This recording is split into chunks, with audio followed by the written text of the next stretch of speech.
Hello बच्चों, स्वागत है आपका आपके इस YouTube channel physics with math में। आज हम लोग जो टॉपिक क्लियर करेंगे वो है गति में पहला टॉपिक त्वरण। क्या होता है त्वरण? गति में जब भी कोई वस्तु गति करती है तो उसके पास वेग होता है और ये जो वेग होता है ये वेग परिवर्तित भी होता है। कभी ये पॉजिटिव यानी धनात्मक होता है, कभी ये ऋणात्मक होता है। धनात्मक कहने का मतलब वेग में जब बढ़त होती है यानी वेग सतत क्या हो रहा हो, बढ़ रहा हो, तब वहाँ पे धनात्मक त्वरण होता है। और जब वेग हमारा क्या ऐसा परिवर्तित हो कि वेग में कमी आ रही हो, निरंतर कमी आ रही हो, तो जब ऐसा कभी भी होता है वेग में तो हम उसे कहते हैं यहाँ पे त्वरण है। अभी हमको करना क्या होता है कि जो परिवर्तन हो रहा है किसमें, वेग परिवर्तन। अब इस वेग परिवर्तन को हम लोग मेजरमेंट करते हैं। हम देखते हैं कि एकांक समय में कितना वेग में परिवर्तन हुआ, यानी कोई गतिशील वस्तु थी उसके वेग में जो परिवर्तित हो रहा है वो एकांक समय में कितना परिवर्तित हो रहा है। जब हम उसकी गणना करते हैं तो उसे हम कहते हैं त्वरण। तो इसकी डेफिनेशन क्या हुई? किसी गतिशील वस्तु के वेग परिवर्तन की दर को वस्तु का त्वरण कहते हैं। दर कहने का मतलब एकांक समय में हम वेग परिवर्तन निकालेंगे। तो फॉर्मूला भी हमारा बन गया a = v - u/t, जहां पर v है हमारा अंतिम वेग और u है हमारा प्रारंभिक वेग। तो हम यहाँ पे निकाल रहे हैं कि v - u कहने का मतलब वेग में परिवर्तन।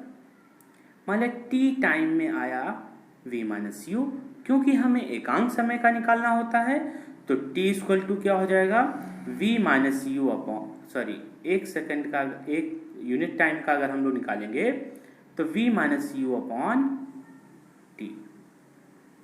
इसी को हम लोग कहते हैं त्वरण।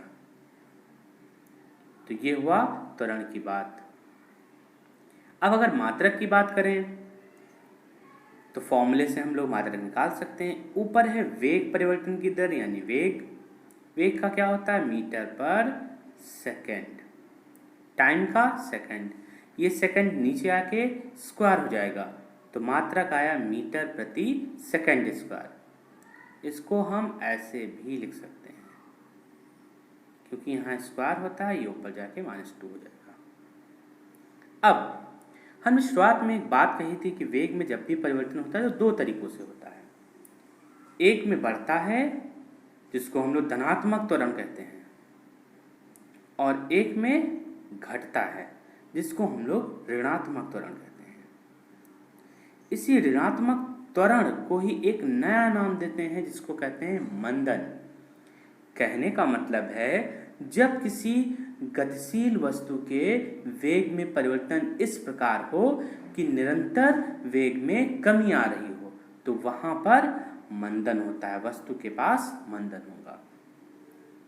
इसका भी फॉर्मूला वही होगा, बस हमें जो मंदन मिलेगा वो माइनस में मिलेगा। तो ये हुई आज की बात त्वरण और मंदन की। अब हम लोग इस पर बेस्ड कुछ न्यूमेरिकल सॉल्व करेंगे। आप एक काम भी कर सकते हैं, आप वीडियो को पॉज कर दें और क्वेश्चन को पढ़ें और खुद सॉल्व करने की कोशिश करें, उसके बाद हमारे सॉल्यूशन से मैच करें। मैं क्वेश्चन को पढ़ रहा हूँ। एक विरामावस्था से राहुल अपनी साइकिल को चलाना शुरू करता है और 30 सेकंड में 6 मीटर प्रति सेकंड का वेग प्राप्त करता है। वह इस प्रकार से ब्रेक लगाता है कि साइकिल का वेग अगले 5 सेकंड में 4 मीटर प्रति सेकंड हो जाता है। तो कह रहा है कि दोनों स्थितियों में साइकिल के त्वरण की गणना करें। क्योंकि यहाँ पे दो स्थिति हैं तो हम दोनों स्थितियों में निकालते हैं। पहली स्थिति, क्योंकि विरामावस्था से चल रहा है तो वहां पे u कितना होगा, 0 मीटर पर सेकंड। u को हम कहते क्या है, प्रारंभिक वेग, और v हमारा, क्योंकि उसने जब चलाना शुरू किया तो उसने कितना वेग प्राप्त कर लिया, 6 मीटर प्रति सेकंड, यानी v इक्वल टू हो जाएगा 6 मीटर प्रति सेकंड। टाइम कितना लगा, 30 सेकंड, यानी t equal to 30 second.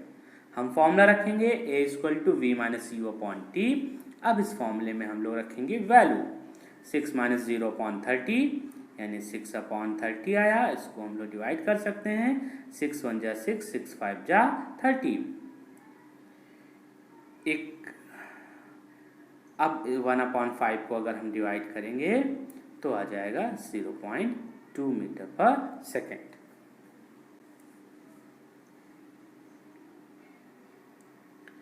Next है दूसरी स्थिति में क्या है, क्योंकि अब उसके पास वेलोसिटी तो आ ही गई है 6 मीटर पर सेकेंड की, तो हमारा हो जाएगा u। लेकिन अब ब्रेक अप्लाई जब करता है तो उसकी वेलोसिटी कम होने के बाद 4 मीटर पर सेकेंड हो जाती है, और टाइम कितना लगता है, 5 सेकेंड। यहाँ पर भी हम लोग फॉर्मूले में वैल्यू रखेंगे। क्या होता है, पहले अंतिम वेग 4 है, तो 4 माइनस, क्योंकि फॉर्मूला होता है a equal to v minus u upon t. v यानी अंतिम वेग कितना है, 4 माइनस u कितना है, 6, तो 4 माइनस 6 अपॉन 5, यानी माइनस 2 अपॉन 5। और इसको जब हम सॉल्व करेंगे, पॉइंट लगा देंगे, 0 हो जाएगा, और 20 को 5 से डिवाइड करेंगे 4, यानी 0.4 मीटर पर सेकेंड स्क्वायर। तो बच्चों आज के लिए सिर्फ इतना ही। हमने अच्छे 2 क्वेश्चन सॉल्व करे और त्वरण और मंदन को समझा। अगली वीडियो में हम लोग इसके आगे के टॉपिक क्लियर करेंगे, और आप चैनल को सब्सक्राइब ज़रूर कर दें अगर आपने सब्सक्राइब नहीं किया है। इसके साथ साथ आप लाइक एंड शेयर भी कर दें। मिलते हैं नेक्स्ट वीडियो।